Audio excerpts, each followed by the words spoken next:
Bonjour à tous. Bonjour. Bonjour. Bonjour Lydie. Bonjour Lydie. Bonjour Roberto. Je vous présente Lydie. Bonjour. C'est une amie française, albigeoise, n'est-ce pas? Oui, elle est albigeoise. Et elle nous a invités à faire une promenade merveilleuse dans un chemin bien connu ici dans la région. Mais tu peux nous raconter un tout petit peu où nous sommes maintenant? Alors, nous sommes dans le Cabardès, c'est sur le sud de la Montagne Noire. Nous ne sommes pas très loin de Carcassonne. Et nous avons la chance d'être sur un haut lieu du catharisme où il y avait 4 tours cathares qui datent de 1210 au départ, mais qui malheureusement ont été détruites au cours de la croisade de Simon de Montfort. Mais ces tours ont été reconstruites un siècle plus tard et puis sont devenues un élément d'artillerie, puisque petit à petit on les a modifiées, on les a armées, et en 1500 il y a même eu des canonnières ici. Mais l'intérêt du site, c'est surtout le rôle défensif depuis toujours, compte tenu, vous voyez, de la topographie des lieux, avec la rivière très profonde ici, et le chemin très escarpé, ce qui fait qu'on voyait venir l'ennemi de très loin. Wow. Et ici, c'était une espèce d'emplacement pour se réfugier, non? Défensif d'abord, mais la plupart des châteaux cathares permettaient aussi des habitants des environs de venir se réfugier dans le donjon du château ou dans la cour fermée du château. Et il y avait bien sûr les archers et tous les hommes d'armes qui pouvaient défendre la position. Wow, Je peux traduire un peu pour la langue si española. Estamos en un lugar donde hay 4 castillos cátaros, son absolutamente cátaros. Eran puestos defensivos, estamos cerca de Carcassona. Y bueno, Lydie nos ha contado un poco que la gente que vivía alrededor, cuando eran tiempos de guerra o de invasión, ellos venían y subían a este lugar que era justamente eso, un refugio para albergarse durante el tiempo de las invasiones. Los castillos fueron destruidos todos durante la cruzada albigense por Simón de Montfort, que era el encargado del Papa y del rey de Francia para conquistar estas tierras y eliminar entonces la herejía cátara. Ok, merci Lydie. Merci. Avec plaisir. On va continuer le chemin et peut-être on fait un autre poste d'observation. Tu peux montrer Tu peux bouger un petit peu pour montrer, Sophia, où nous sommes. On va parler de la végétation. Voilà. On pourrait parler de la végétation après, oui. De la végétation méditerranéenne. La deuxième, d'accord. Okay. Super. D'accord. Je n'ai pas trop bafouillé. Voilà, bonjour. On est encore dans la promenade avec Lydie. Et vous savez, Lydie, tu aimes beaucoup les plantes. Oui, parce que pendant le chemin, Lydie nous racontait, c'est n'importe quelle espèce. Voilà, et ceci et cela, et elle connaît beaucoup. Non, je voulais surtout faire remarquer à mes amis que nous sommes dans une végétation très différente de celle d'Albi. Ici, vous remarquez que nous avons beaucoup de roches, très peu de terre. Donc, il nous faut des plantes peu exigeantes et des plantes qui supportent la sécheresse du climat méditerranéen, très sec en été, avec quelques pluies bien sûr au printemps, mais surtout très sec en été. Donc, ce sera surtout des plantes résineuses, comme le cyprès, beaucoup de cyprès. Sur ce site, on les admire parce qu'ils sont parfaitement droits. Ce sont des cyprès d'Italie.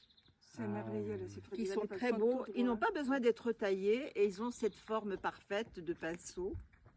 C'est comme si c'était taillé, coupé, taillé. Voilà, oui, voilà. Mais c'est naturel. Ce sont comme ça. Oui. Tu peux lui montrer, Sophia, si tu fais le tour. Tu peux montrer les cyprès italianos. Bueno, yo voy a traducir un poquito.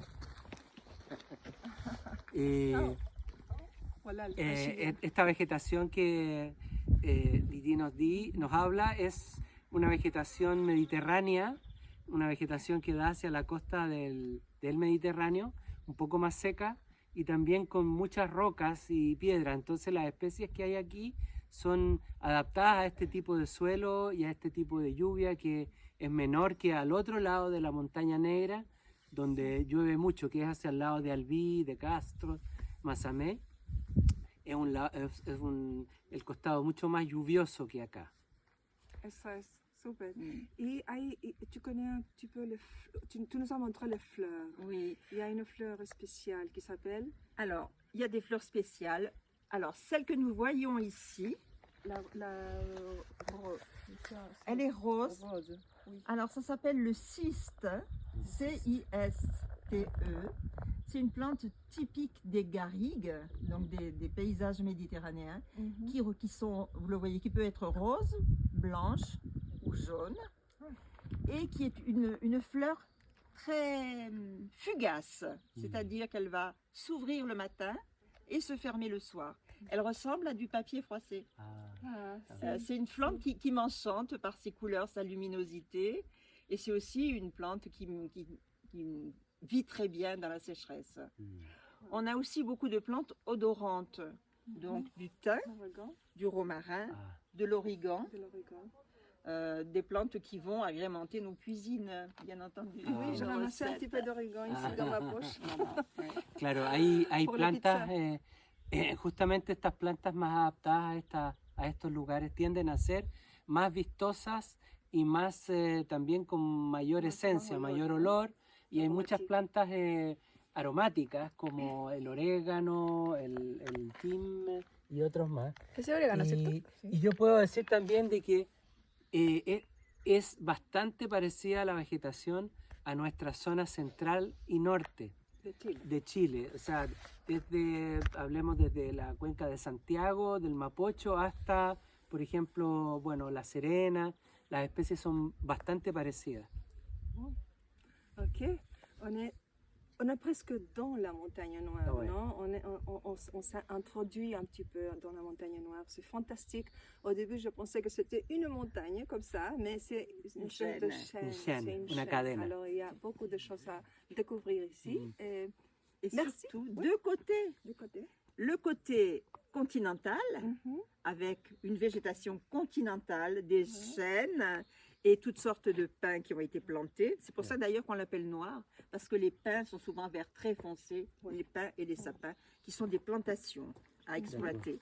Et le côté sud, qui est, comme vous le voyez, complètement méditerranéen, avec des arbres différents, des chênes kermès, des oliviers, des cyprès. Voilà. Joli. Merci Lydie pour Avec plaisir. ton explication. Et on continue le chemin alors. Ah ouais. Au revoir. Au revoir. Ok, hola, nuevamente hola, ¿cómo están?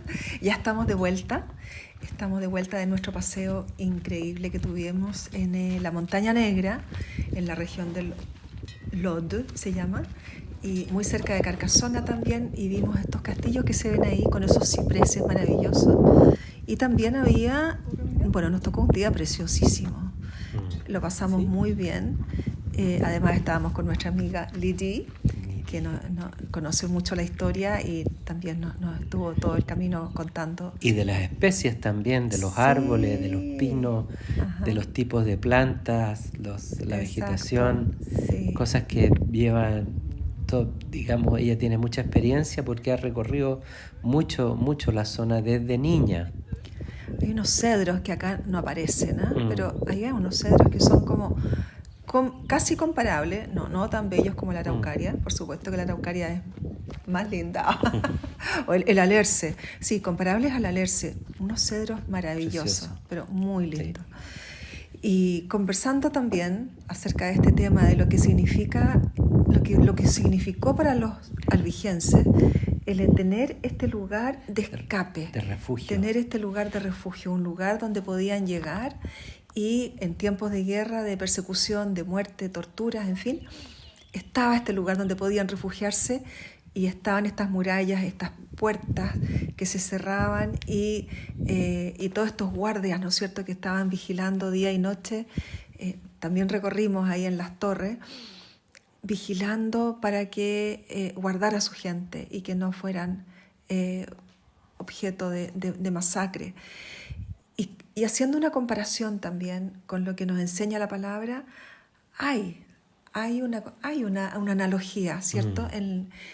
Tanto en el Antiguo Testamento como en el Nuevo, Claro. Y Huberto, tú sabes más de eso. Ahí, bueno, Dios estableció en el libro de Deuteronomio, en las leyes que se les dio a Israel, estableció ciudades refugio, eran 6 ciudades refugio, que según dice el libro de Números, ¿no es cierto?, capítulo 35, son ciudades refugio que servirán a los israelitas y también a los extranjeros, siendo inmigrantes o residentes, que de alguna manera hubiesen cometido algún tipo de crimen o delito de forma involuntaria, que ellos pudieran entonces refugiarse en estas ciudades y no sufrir el castigo que estaba en manos de los familiares o de las personas que fueron afectadas, porque esa era la ley. Tenían derecho a hacer tenían venganza, que pagar, ¿no? Tenían que pagar con muerte. claro, o con, bueno, distintas cosas, pero estas ciudades servían justamente para albergar a estos culpables de delitos, de pecados. Y Dios establece eso como, de alguna manera, como un precedente también para lo que Él iba a hacer en el nuevo pacto, también a través de la persona de Jesucristo. Que, bueno, finalmente Él, Jesús, viene a ser nuestro refugio, nuestra roca de salvación, la persona que recibe al pecador, a la persona, al criminal, al hombre que está en falta, que está en deuda contra Dios, lo recibe y le da todo su refugio y toda su gracia. Hay una escritura que está en Hebreos y nos gustaría leérselas porque ahí explica claramente este refugio que es Cristo. Sí. ¿No? Dice Hebreos 6:18, a fin de que por 2 cosas inmutables en las cuales es imposible que Dios mienta, los que hemos buscado refugio, seamos grandemente animados para asirnos de la esperanza puesta delante de nosotros, la cual tenemos como ancla del alma, una esperanza segura y firme que penetra hasta detrás del velo, donde Jesús entró por nosotros. Así es. Es una promesa, es algo seguro. Este velo fue rasgado y finalmente tenemos el acceso a ese refugio, a ese perdón, porque finalmente puede que no hayamos cometido un delito, pero sí estamos en una situación de falta.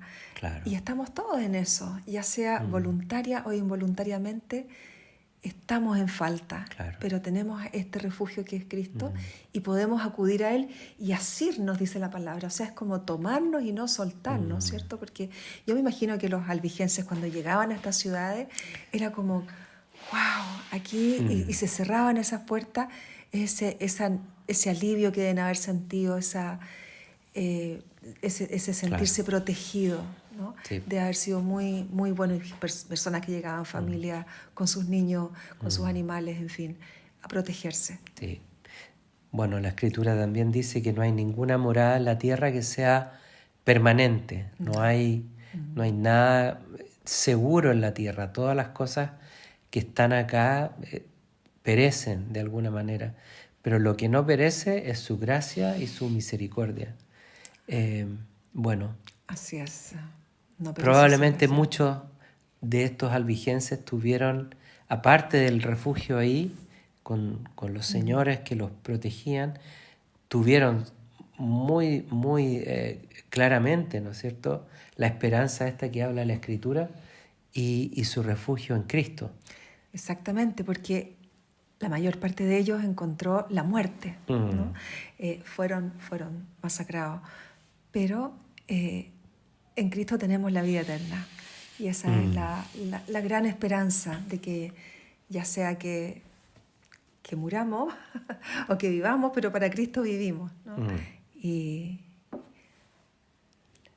bueno, Eso es. fue un precioso paseo, siempre con una reflexión al final, y los dejamos con esto y nos encontramos entonces la próxima semana. Otra reflexión en otro lugar. Reflexión. Otra sorpresa. Eso. Chao, chao. Hasta pronto.